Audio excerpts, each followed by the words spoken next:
Okay, I think it's recording. Okay. So that kind of summarizes the upper part. The lower part, tiny, tiny undershape, really tiny, because we don't want the arm to go wildly to the left. So it's really the rotation here. If a person needed a slight sense of shape to smooth it out, I would say it's 2 under and 3 over. Grouping in the left hand really goes with the right hand.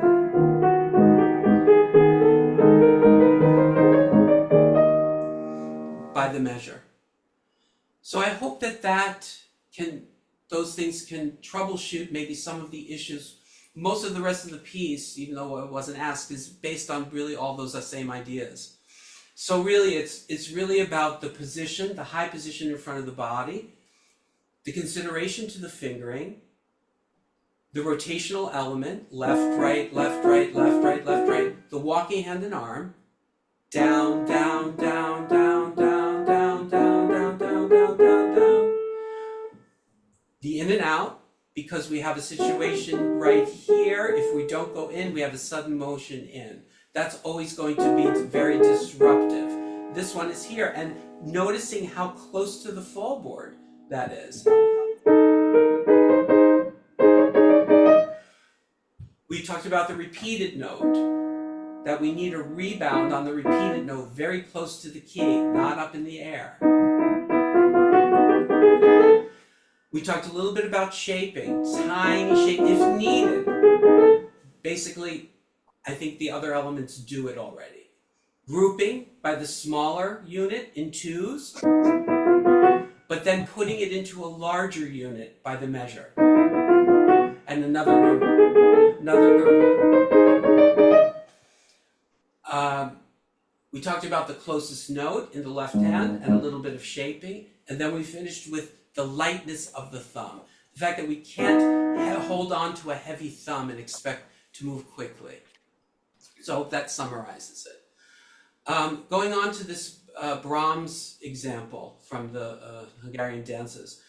There was an option of what to do in the left hand because this would be quite unmanageable the way it's written. What I thought of as a solution was to take the top note out, and so I'll show you from above. Instead of playing the whole chord, I went to 1-3 to 5 and to 5-3-1. I thought that made it much more manageable, and you have a B flat up here, you have one here. I don't know that one would miss it very much.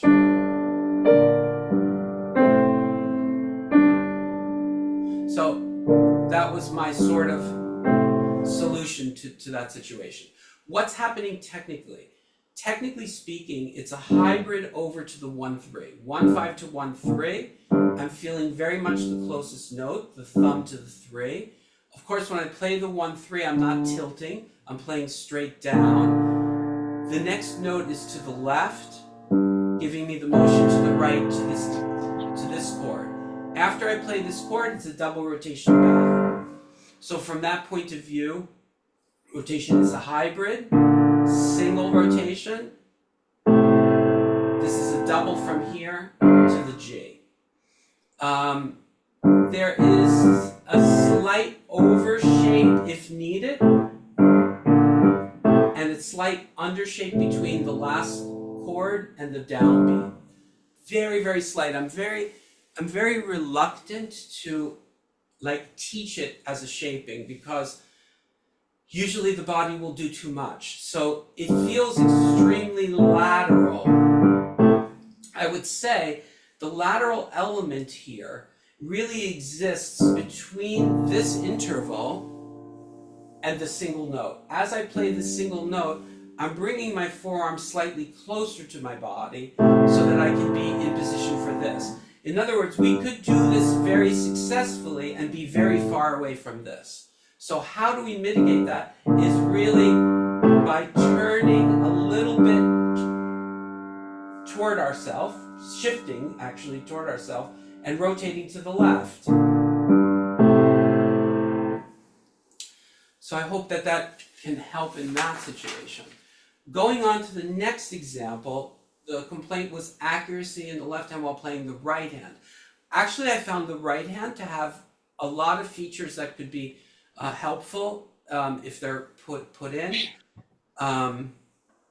So I wanted to show, starting here, there is an overshape, 5, 4, 2, 1. I did adjust some of the fingerings, 5, 4, 2, 1 as an overshape, slight undershape. But what's very important about this undershape is it's not an undershape that brings us outside of the black key area. It's an undershape that brings us inside of the black key area. Why? Because of this F sharp. So you can see that I can do the right motion, but be very, very far from that F sharp. So it's an undershape, but it brings us right inside the black key area. And then I'm staying in. But here, I feel too stuck inside. So I'm coming out to the 4 and the 2, puts me on the outside for this, and I just need slight forwards for this to be successful. So you can see the choreography. Going in, staying in here, coming out a little bit. Now I'm in a very good position on the outside for this. I mean, my third finger is inside the black area because if it's not, I'm going to be twisted. I adjusted fingering here. I felt that I could do 2, 3, 1, 3, 5, 1, 3, 5 better than what was there before. What was there was a little bit, going to the 5 and I don't know, it felt, not so good. I didn't like the stretch at the top. So I did 2, 3, 1, 3, 5, 1, 3, 5. So to sum that up, I just want to make sure I made some notes. Yeah, so summing it up, I'm making sure, of course, this is all based on the fact that the hand already has rotation single and double in it. So I'm staying inside, have a little bit of a shape, grouping by the beat. Now you're going into this kind of 2 triplet feeling. And back to. So in the grouping of the second to the last measure, I'm not going to make a very connected walking hand and arm situation here. You have pedal, I'm going to stay there, allow the rotation in the disconnection to continue, allow a little bit of the shaping to continue. And this really is an overshape. I don't want to go over there to then have to come back here. So you can see the grouping really helps in that situation. The left hand really just, it has a hybrid up to the chord and a double rotation back.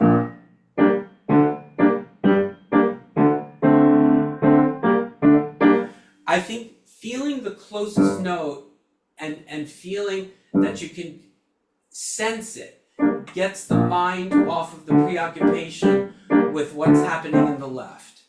In terms of the interdependence, I would say I would move the left hand immediately in terms of working it out. I wouldn't let go of the note and remain here because this moment will be very disconcerting to the upper part.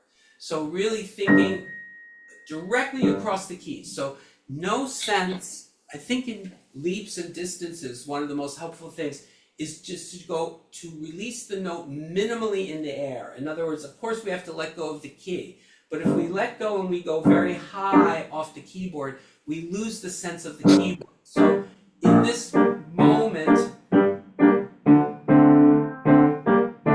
we want to be really close to the keyboard. Okay, so you have closest note and you have the rotation. Going on to the next example, I did change some fingering. for the purpose of not stretching. So I found in the next example 5, 3, 2, 1, 4, 3, 2, 1, 2 to be less of a stretchy fingering. So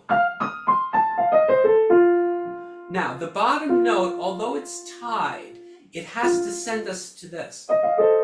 So I can't really stay on that note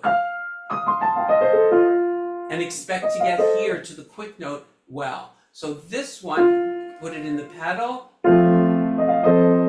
you have to be over here. And this actually has a rebound to here. So I'm constantly looking for what is sending me to the next place. Here also I changed fingering based on stretching.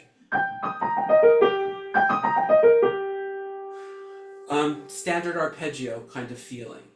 I also changed the fingering in the lower part, 5, 3, 2, 1, 3, 2, 1, based on, not to stretch. So 5, 3, 2, 1, 3, 2, 1. Same issue as we had in the upper part. Rotation, closest note in the left hand. I changed fingering, second line of the music, 1, 2, 3, fourth measure. I found that putting the 4, 5 on the quick note to the long note felt very good. And once again, at the end, I did a grouping. I let go of this. That allowed me to do all of this in basically one place. So I hope that that helps. Of course, when we're putting hands together, we have the whole issue of, are we feeling it together? Those are all very, very important things. Triggering the grace note from the second note in the left hand. I'm now in the first line, 1, 2, 3, 4 measures in. I've landed here. I'm sending this over here. But when I play the A, it's triggering so that this can come together. So that can be helpful. I did have an option for 1, 2, 3, 4, 5, 6 measures in on the first line, second to the last measure. If some hands will not like 4, 5,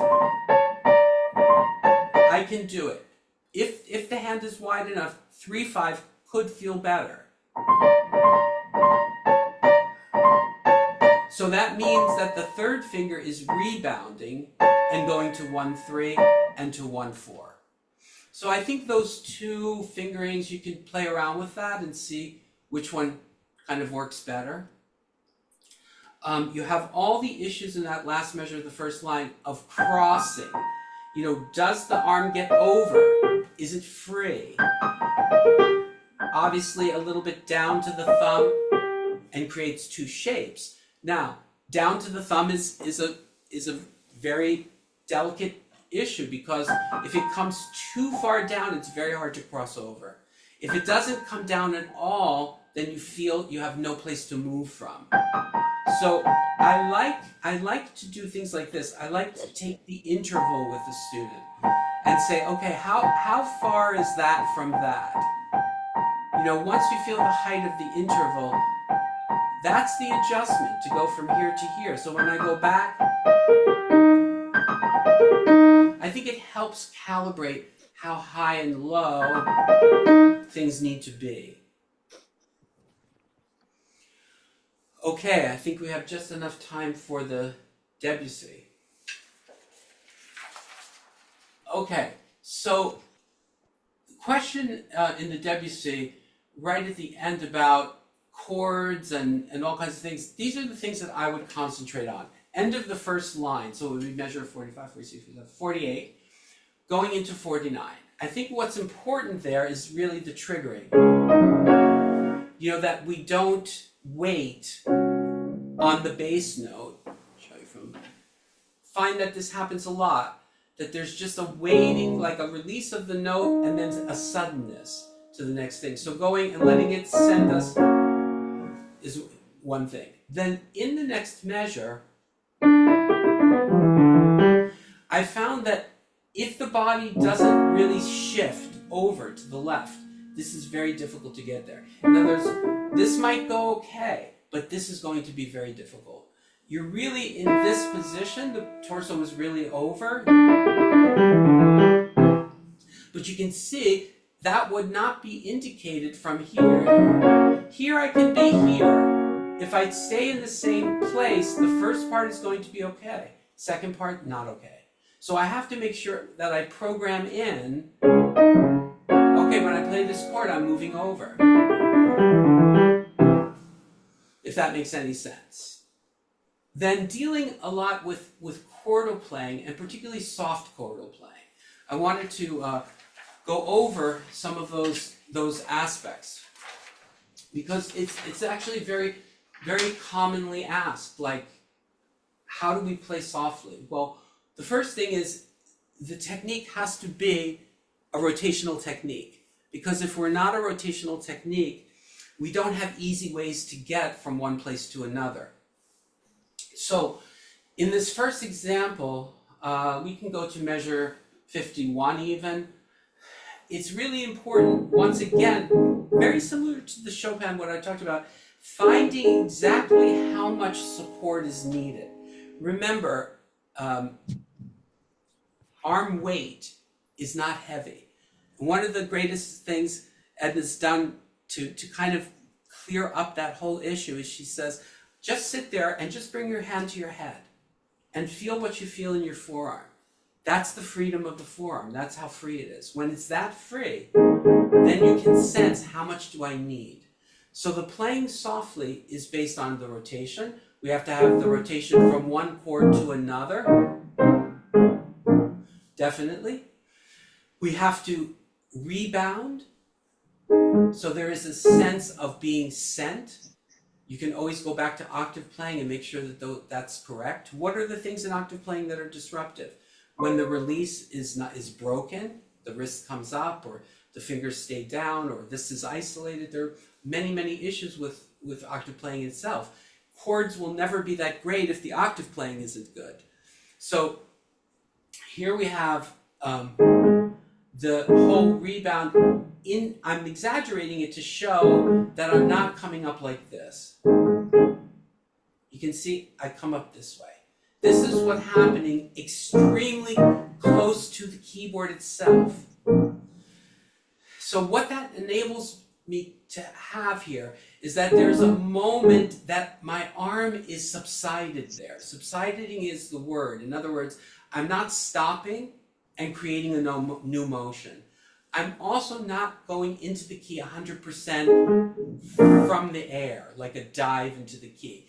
There's a sense of the keys prior to arriving, like a tactile sense. Once I have that tactile sense, I can really sense how to slow down the key.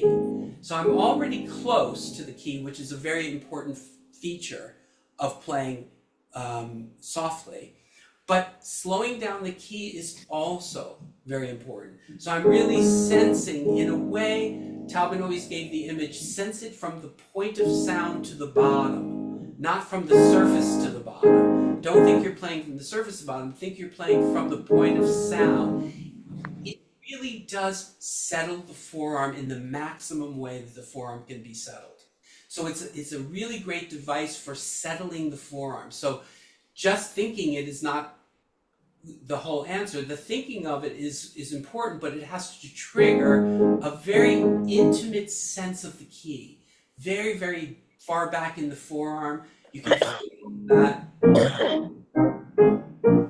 Same thing if we go to measure 55. Same thing. Same thing. All of these chords, same thing. I'm moving across, I'm moving down. I'm moving down to help myself do that. They're all doubles. Sometimes it comes up like, should I move, for instance, from here to here as a hybrid? My best advice for that situation is you have to be able to sense, is the hybrid disruptive? In this circumstance, I think suddenly going over the thumb in this sequence of chords is disruptive. So I put all of these as double rotations. and I compare them. I try, okay, well, I'll just devil's advocate, I'll put a hybrid in, and I have to be able to sense, does it make it easier or not? Let's move on from there. There was a question about fingering in measure 76. So I had one possible solution. I know that the handout might be a little bit unclear here, so I want to be able to show you exactly what I did. I started the grace note with 4, very close to the fall board, very close to the fall board, and then I went to 3 on the B, on the A flat. Then what I did was I played 5, 2, and 1.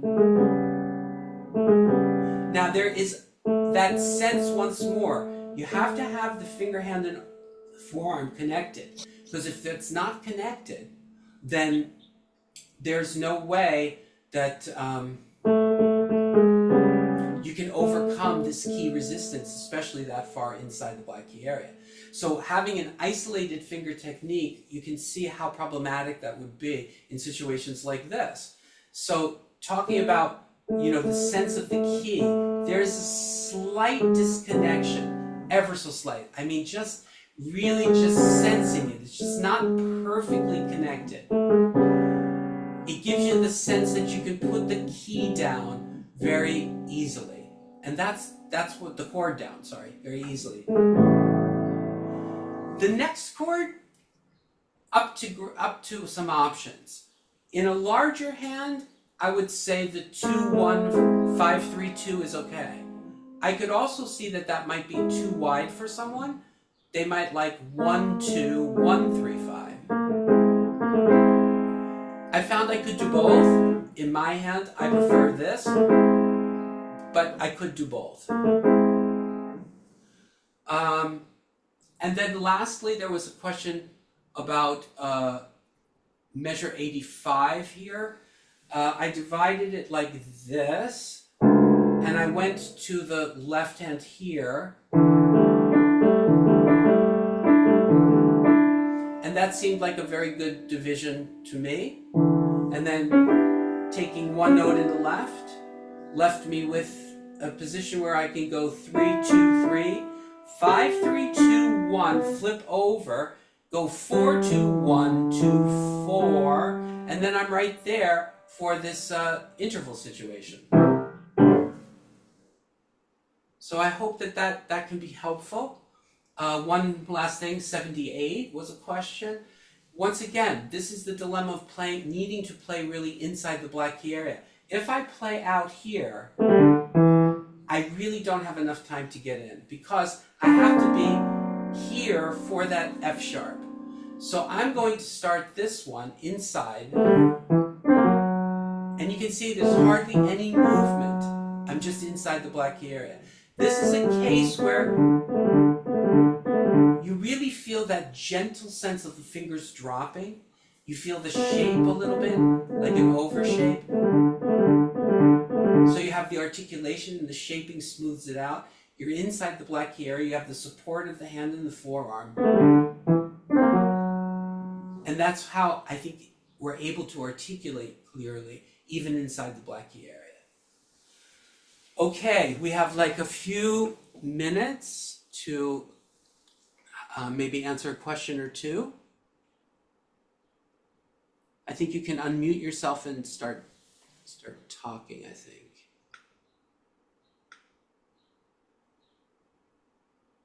Could you remind me what the hybrid is, Bob? Yeah, okay. So in a hybrid situation,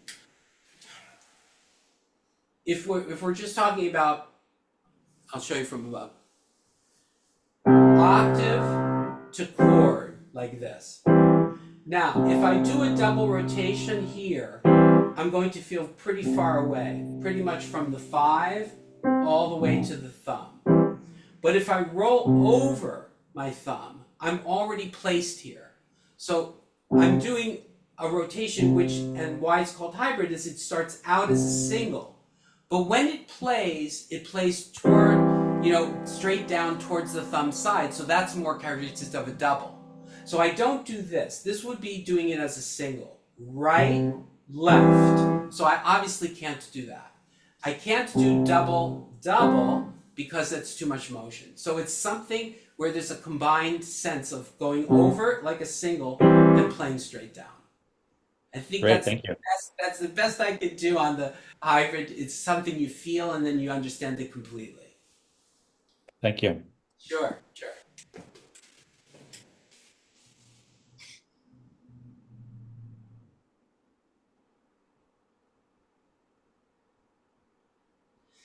Oh my God, all these people I know. How are you all? It's great. Great that you're all here. You're all here with no questions. Wow.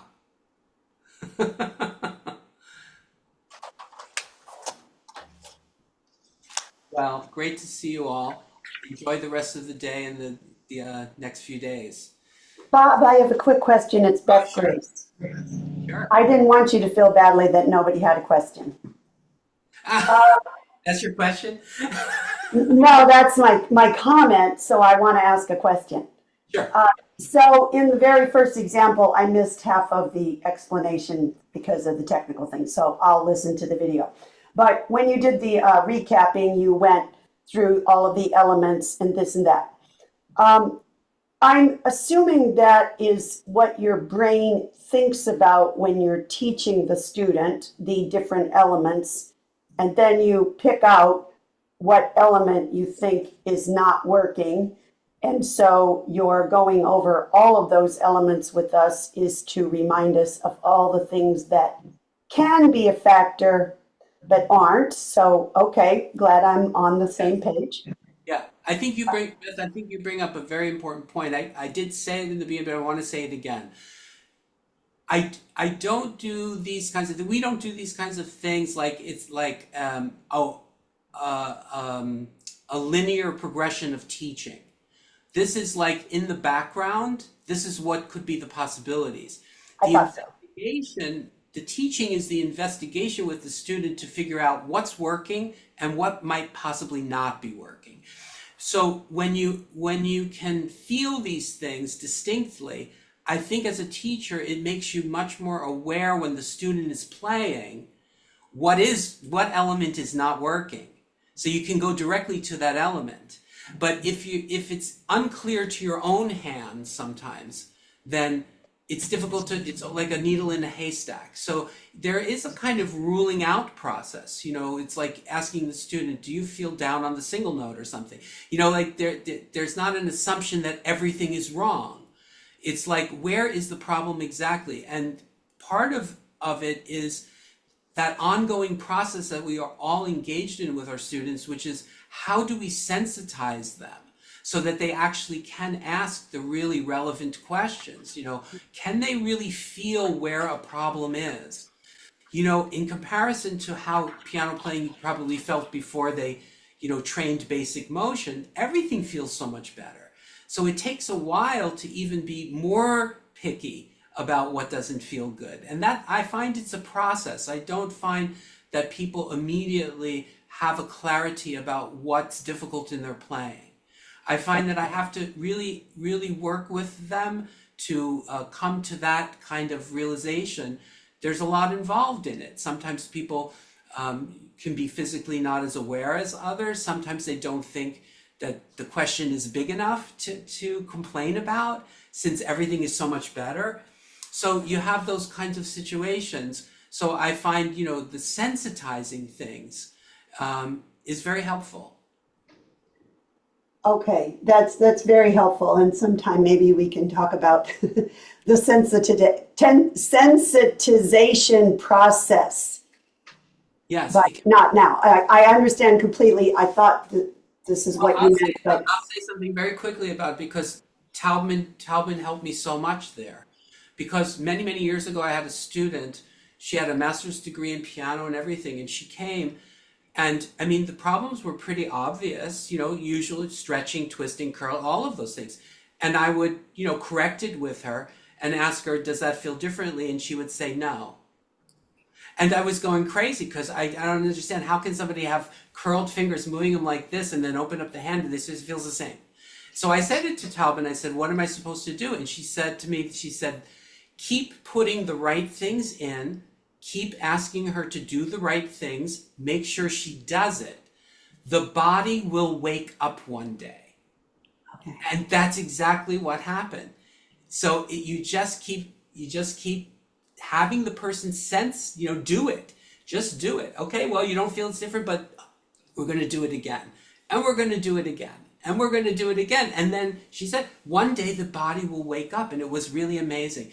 One day she started, oh yeah, there is a big difference. Oh yeah, oh that does feel different. Oh yeah. So it's that kind of process. So it can throw a teacher big time. Like person says, if hand is super twisted and you straighten it and you're expecting, wow, that's so much better. And they're like, it's pretty much the same.